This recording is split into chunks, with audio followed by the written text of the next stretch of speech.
day mga kakuno. Ngayon tuturuan ko kayo kung paano mag-tubeless setup nang hindi mabigat sa bulsa. Pero bago yan mga kakuno, kung bago ka lang sa ating channel, mag-subscribe ka na para sa future videos natin. Salamat!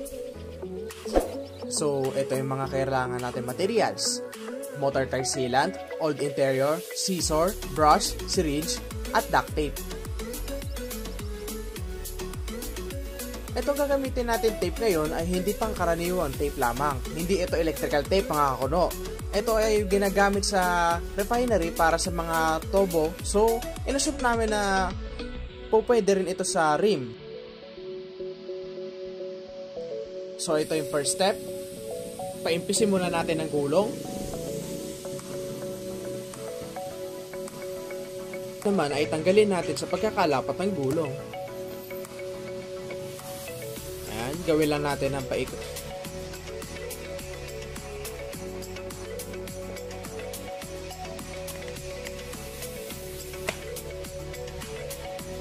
Ginagawa natin ito upang mapadali tayo tanggalin ng gulong pagka ginamitan na natin ng tire lever.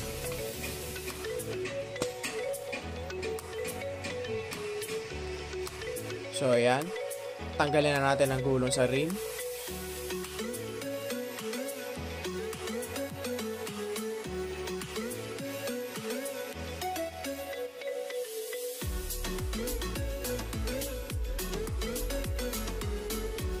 Medyo pinahirapan tayo dito mga kakuno. Medyo makunat pala talaga ang gulong ng Schwalbe tires. Kaya pala napakamahal ang gulong na ito.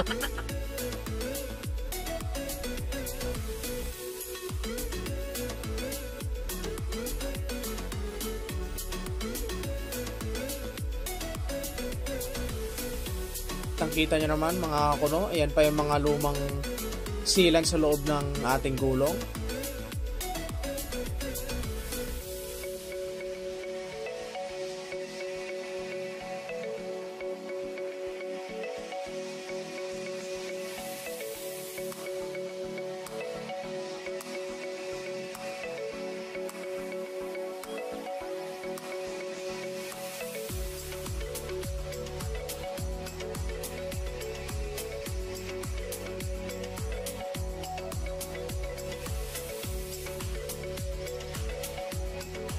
Linisin lang natin ang rim.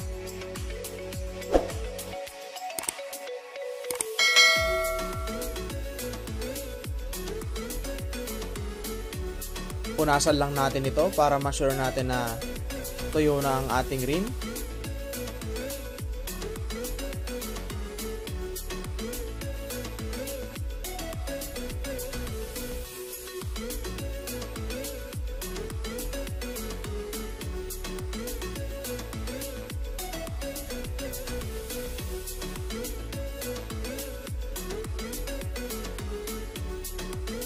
So ito ang pito na nakuha natin sa old interior.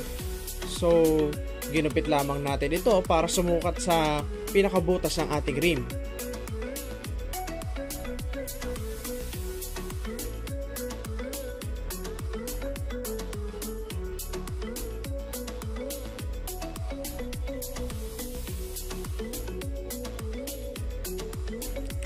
Ito, simula na tayo ng application ng tape.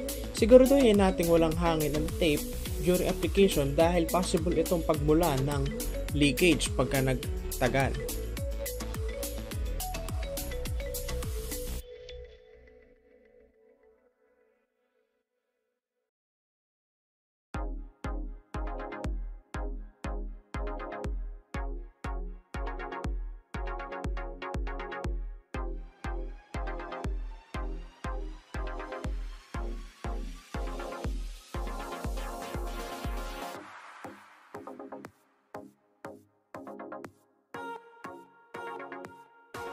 So ayan, ilagay na natin ang ating pito. Siguraduhin yung higpit kamay lamang ang paglalagay ng lock ring. Dahil pagka na-over-tighten natin ito, possible din ito pagmula ng leakage ng hangin o ng sealant.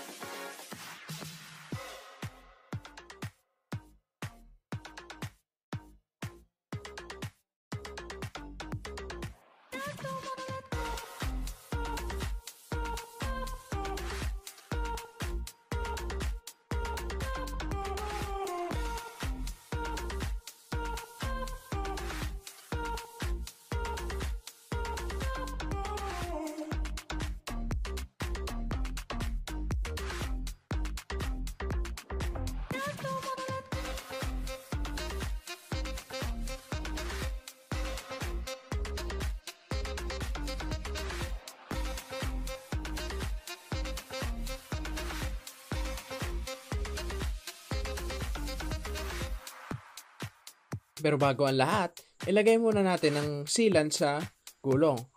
Fortune motorcycle, baka naman. Siguro ilan lamang ang nakakaalam nito sa tubeless setup, so i-share na rin namin sa inyo. Ikalat muna natin ang tire sealant sa loob ng gulong sa bottom part and sa side walls ito upang well distributed ng sealant sa loob ng gulong.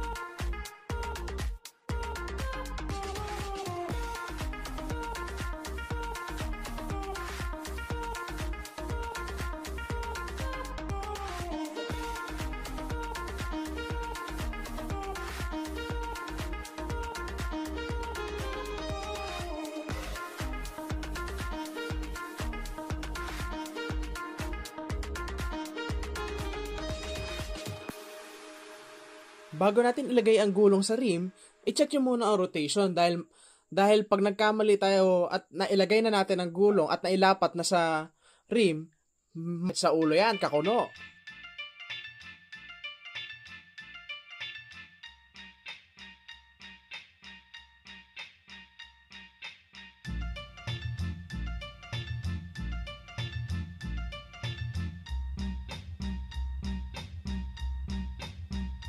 So ayan, ilapat lang natin.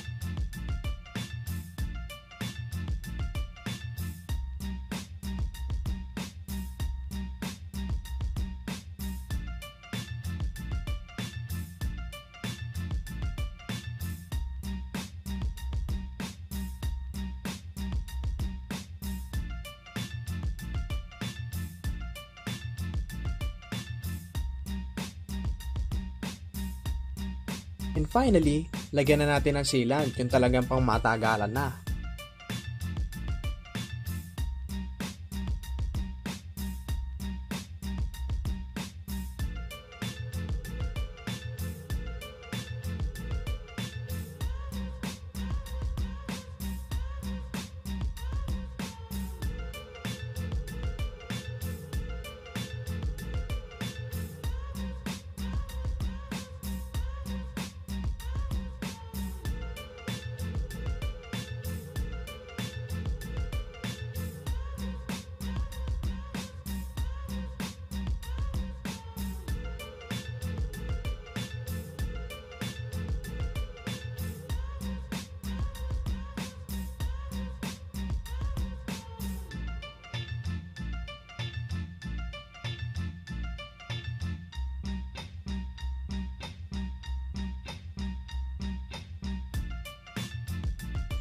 So ayan mga kuno, nailapat na natin ang gulong. So mag-start na tayo mag-pump.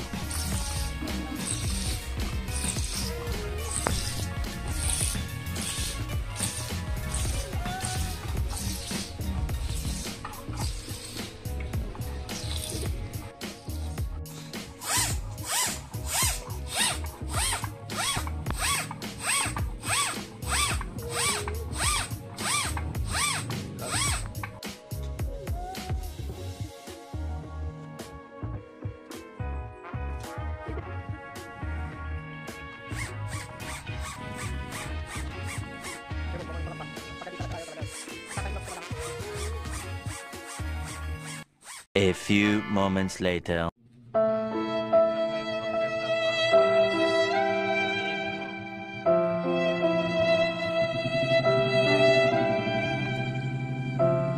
Ako po mga kakuno, nag-fail ang ating plan A. So dun tayo sa plan B.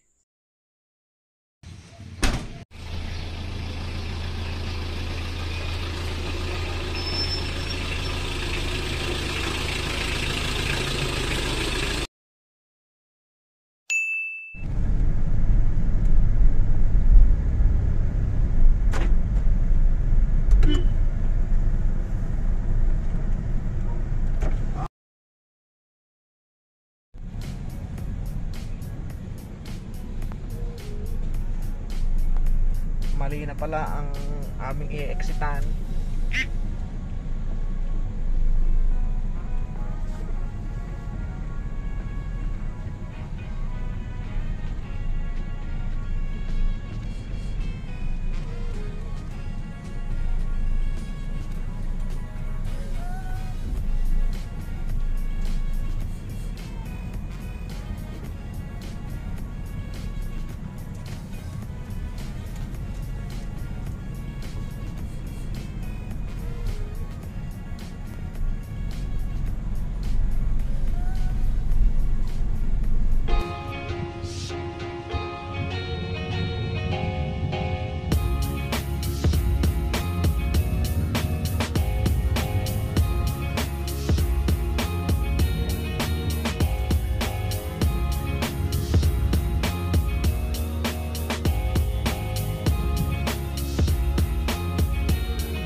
Ayan mga kuno, gumamit na tayo ng air compressor, nakigamit muna tayo sa gasoline station. Mas madali kasi magpalapat ng gulong pagka air compressor dahil high volume ito. Biglaan yung pagpasok ng hangin, so ang problema sa pagpapalapat ng gulong. Then yan, double check nyo yung guideline ng gulong para malaman natin kung talagang lapat na ang ating gulong. Then next, mag-water test tayo para malaman natin kung mayroon pang leakage yung gulong o yung rim. So ayan mga kuno, i-dribble lang natin ang ating gulong para well distributed ang ating sealant sa loob.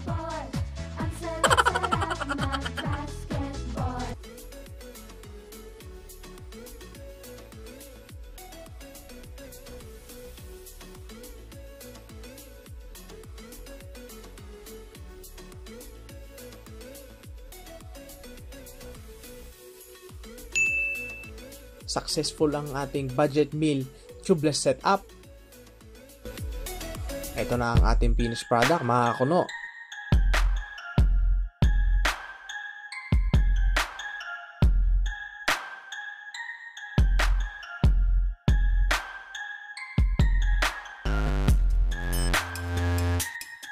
Hanggang sa susunod ulit na videos mga kakuno. Tutok lang sa mga darating pa nating videos. Maraming salamat sa inyo mga kuno.